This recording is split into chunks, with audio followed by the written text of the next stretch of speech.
tal? Gracias por acompañarnos nuevamente en esta serie de entrevistas que le llevamos a usted para que esté informado, para que esté enterada de lo que ocurre en la ciudad, de los temas más importantes. Y hoy precisamente hablamos de agua, un tema que es relevante en esta frontera, sobre todo en la parte de la zona costa de Baja California, donde, imagínese nada más, el agua tiene que recorrer muchos metros, recorre 200 kilómetros para poder llegar hasta esta zona. Imagínese nada más el costo que esto tiene, el costo que representa, la energía eléctrica que se gasta. Todo esto pues influye precisamente en esa importancia que le decía acerca del agua. Y para hablarnos de esto hoy nos acompaña la ingeniera Jessica Castañeda, quien es asesor técnico del Centro de Innovación y Gestión Ambiental, precisamente que nos va a hablar de este tema. Bienvenida. Muchas gracias por la oportunidad. Hoy vamos a entrar un poquito al tema de una gestión hídrica, ¿no? Muy necesaria y muy urgente en esta zona de Baja California. Sí, las condiciones de los recursos que tenemos de agua es escaso, tenemos problemas de agua en la ciudad de Tijuana específicamente y pensamos que desde dónde viene el agua y el trato que le damos. Creo que a veces se podría percibir que tenemos hasta un desprecio por ese recurso, porque yo creo que al agua lo convertimos en algo como desechable. Claro. Lo usamos una vez y la tiramos. Sin tomar en cuenta el costo que esto tiene. Subirla a 1000 metros de altura a la montaña de Rumorosa para luego bajarla 200 kilómetros para traerla hasta la zona costa y después pues mal usarla, desperdiciarla en algunas ocasiones, ¿no? Sí, yo creo que el modelo de desarrollo económico en el que estamos inmersos, que hablamos de una economía lineal, que de eso se trata la economía lineal, extraigo, lo uso y lo tiro sin ningún otro cuidado. Y esta economía lineal fuimos manchando, fuimos distorsionando el ciclo del agua. El ciclo del agua nos los enseñan desde la primaria como un ciclo precisamente. Si hay algo que hay que imitarle al agua, claro, es su circularidad. Claro. Y la estamos manejando desde un punto de vista lineal. La hacemos desechable, como hacemos desechable el plástico, como hacemos desechable ahora hasta la ropa es desechable, los electrónicos. Pero en el caso del agua creo que hay consecuencias mucho más graves porque pues de ahí depende la vida, ¿no? Definitivamente, incluso el SIGA precisamente ha opinado que el agua pues es un referente muy importante para el desarrollo de Baja California. Pues podríamos pensar que puede ser un limitante del desarrollo. O sea, parte de la planeación que se tendría que hacer para una transición hídrica más sostenible es pensar en el desarrollo económico, pero basado en el recurso que se tiene disponible. Claro, hay una propuesta, transición hídrica. ¿De qué hablamos? Transición hídrica es dejar este modelo lineal en el que estamos operando, entre que la traemos, la usamos una vez y la tiramos, y buscar más allá. O sea, hay que ver el agua como el valor que tiene el agua, la cadena de valor que puede tener el agua. Y eso viene planteado desde una circularidad, una economía circular del agua. Pero ojo que la economía circular, si la minimizamos a reciclaje, es una trampa igual que pasa en los residuos. Economía circular no es reciclaje. Es una parte, sí es una parte, pero no es reciclaje. La parte final. Es la parte final.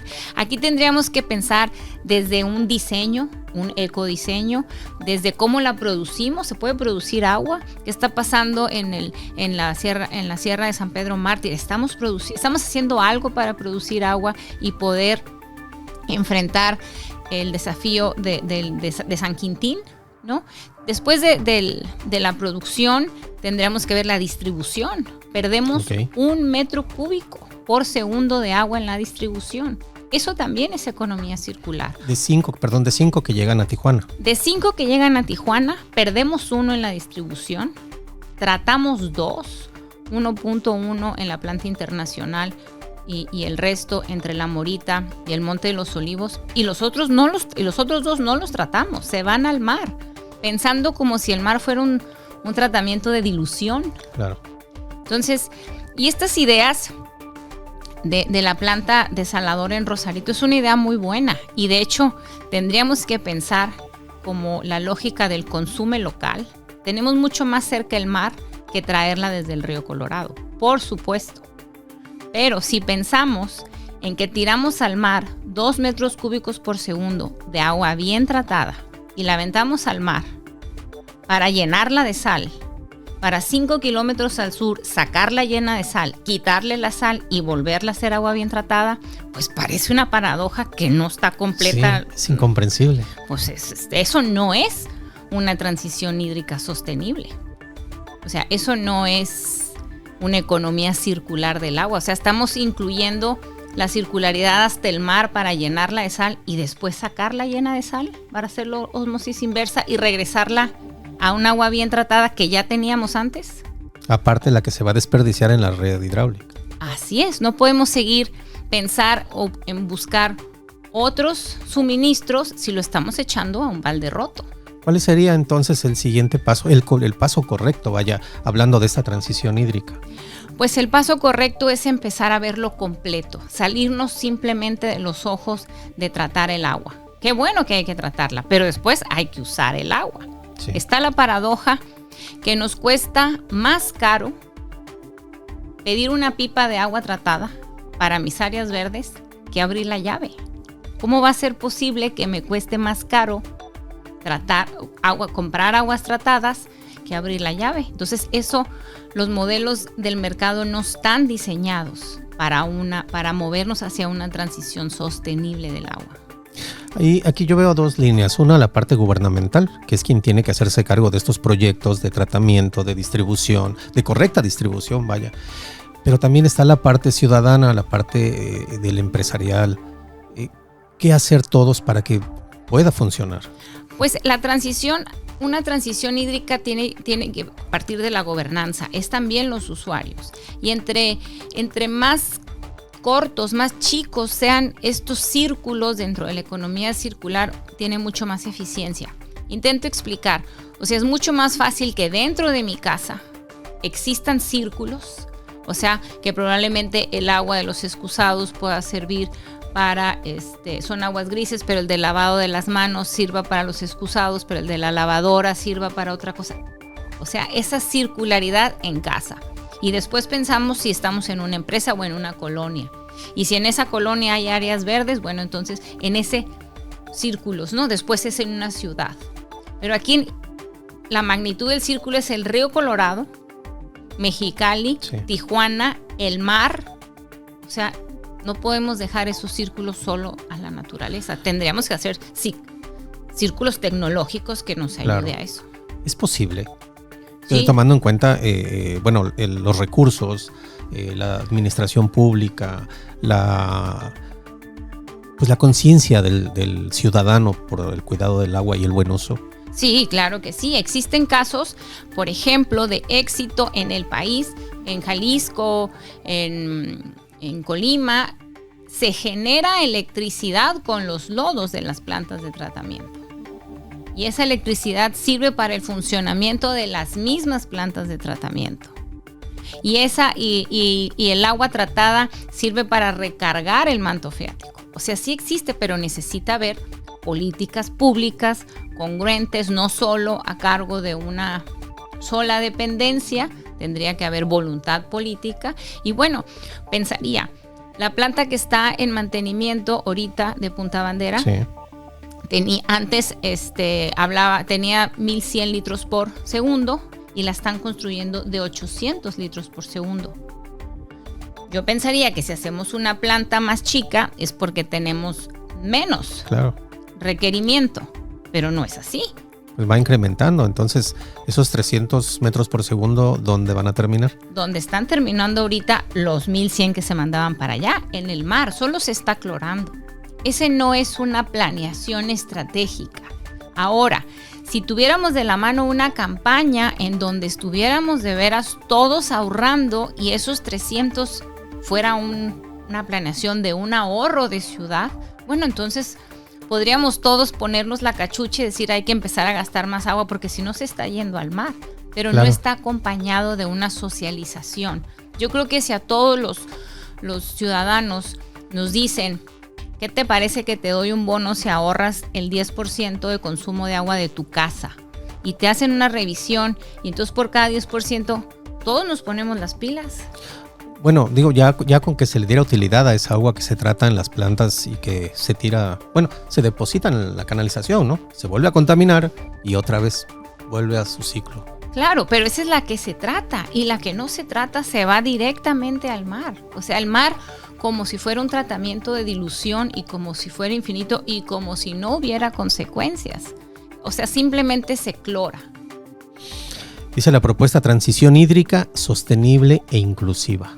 Bueno, inclusiva es porque el derecho al agua ya es un derecho humano, tiene que ser accesible para todos, ¿no? Debemos de erradicar la pobreza hídrica. Es también una paradoja que al que tiene acceso a agua por tubería y drenaje nos cueste más barato que a las personas que no tienen. Claro. O sea, el costo del agua es mucho más alto, entonces esa paradoja no va contra lo que es el derecho humano al agua. Y el derecho humano al agua va de la mano, con más derechos, ¿no? El derecho a la salud. Ingeniera, nos abre un panorama mucho más amplio acerca del tema del agua, que es un problema en cierta temporada del año en Baja California, y creemos que la tenemos a la mano porque le abrimos a la llave, ¿no? Y ya tenemos agua y pues, como sea tiene que llegar, pero esto es algo más serio y más grande. Es mucho más serio, es mucho más complejo y se minimiza con que, híjole, y si llueve nos fue bien y si no llueve nos fue mal. No, porque no hay una gestión hídrica. O sea, una gestión hídrica es que hay que hacer un análisis en los años, qué viene el año que entra para entonces captación. Yo pensaría que pues con que dejemos de perder en la distribución, eso no hay más que ingeniería. O sea, no, tampoco es tan difícil saber en dónde lo estamos perdiendo. Me llama la atención esto. Seguimos dependiendo de que llueva o no llueva como toda la vida desde el origen prácticamente de la humanidad. Así es, como si no hubiera tecnología, ingeniería para entonces hacer una gestión del agua. No podemos estar esperanzados a que este año nos fue bien y tenemos agua, y además que tiene mucho que ver cómo se maneja. Ya no hay sequías, ya está el agua para los próximos 15 años. No estamos en una zona en donde el estrés hídrico se haya disminuido. Hay que manejarlo como tal. El desarrollo económico debe ser enfocado hacia el tipo de industria que puede haber con el recurso que hay aquí. Claro. No podemos traer una industria que no esté conforme a los recursos que tiene la zona. Y el agua no es uno de los principales, ¿no? Y ahí está el riesgo, ¿no? Del crecimiento en el desarrollo de Baja California. Así es, el agua como una limitante del crecimiento o del desarrollo, precisamente porque no tenemos esta gestión. Es que tenemos que dejar de ver, así como pasa en los residuos, una gestión de residuos no es lo recolecto y lo entierro. Bueno, la gestión hídrica no es simplemente la trato y la tiro. Claro. Porque entonces no hay, o sea, tenemos un recurso y ese recurso tiene un valor y no se está utilizando. O sea, a veces podemos ver que en vez de sacar una escoba, sacamos la manguera, que al cabo sí, que más tiene. Fácil, ¿no? Exactamente, ¿no? Sin ver el impacto que tiene en la zona. Pues un tema bastante interesante que llama la atención, que hay que tenerlo en la mesa constantemente, porque independientemente de que llueva o de que ya tengamos algo de agua acumulado en las presas, no quiere decir que no va a faltar y no quiere decir que va a durar mucho tiempo, ¿no? Su mensaje final, ingeniera. Pues yo creo que es necesario que se haga un diseño de políticas públicas que sean congruentes a las necesidades de la zona, los requerimientos de agua. Una de las partes con las que se puede manejar es pues obviamente con la gobernanza entre usuarios, ¿no? O sea, quiénes están usando el agua, quiénes lo están distribuyendo, pero tiene que ser en una gobernanza, no solo es del gobierno, somos también los ciudadanos, los empresarios, pero de que hay que entrarle al tema, creo que vamos tarde.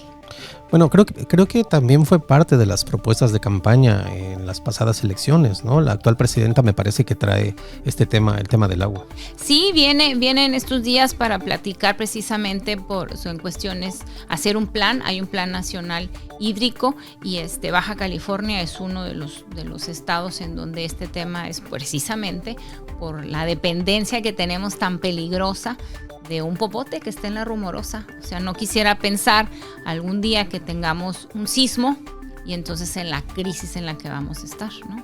Y tenemos el mar.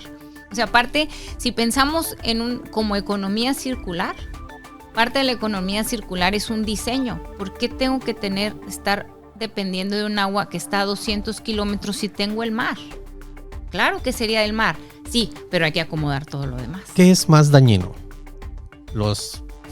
Cantidad increíble de aguas residuales que estamos tirando al mar, o lo que pueda generar de contaminación una planta desalinizadora. No, la planta desalinizadora, pues obviamente lo que hace es quita la salinidad. Ajá. Y hay un agua de rechazo que va hacia el mar, pero a final de cuentas ahí sí puede haber un efecto de dilución, porque es lo mismo que está ahí. Sí. Cuando no tratamos el agua, no sabemos qué es lo que estamos aventando al mar. O sea, ahorita se está clorando y entonces están medio regulando, pero los metales y los contaminantes emergentes. Y una cosa que está clarísimo, y ese sí es un círculo, si lo tiramos nos los vamos a tomar en algún momento. Tarde o temprano. Tarde o temprano. Y ahora hay estudios de la cantidad de microplásticos que tenemos en el cuerpo. ¿Y eso por qué es? Porque se tiró y en algún momento nos los vamos a tomar. Wow, qué interesante. Ingeniera, muchas gracias por acompañarnos. No, muchas gracias a ti.